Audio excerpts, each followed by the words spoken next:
Во новата сезона во женскиот фудбал ќе има нова екипа, откако се формираше женскиот фудбалски клуб Башкими Куманово. Интересот за женскиот фудбал во Куманово, но и во Македонија од сезона во сезона се повеќе се зголемува. Клубот е формиран од страна на Армен Дестани, кој вели дека со враќањето на Башкими во втората лига се врати публиката, но и мотивот кај младите за фудбал. Дестани за Ебнет вели дека во Куманово тренираат повеќе од 1500 деца и млади во сите фудбалски школи, а интерес покрај момчињата покажуваат и девојчињата. Пред година и пол почнавме со школа за фудбалерки, а во март годинава клубот и правно се регистрираше, со што очекуваме од септември да започнеме со надпреварување.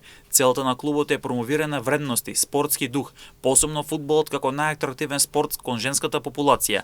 Тимот се состои од млади перспективни фудбалерки кои за некоја година ќе бидат врвни спортистки, вели Дестани за М-нет. Досега во женскиот фудбалски клуб Башкими Куманово се регистрирани над 35 фудбалерки и бројот на заинтересирани девојчиња расте секој ден. Тренер на клубот е Мустафа Исуфи, лиценциран тренер со УЕФА Б лиценца, а годинава клубот ќе се надпреварува во млади категории со цел да стекне искуство, а потоа во сезона 2025-2026 да пријави екипа во втората женска фудбалска во сениорска конкуренција.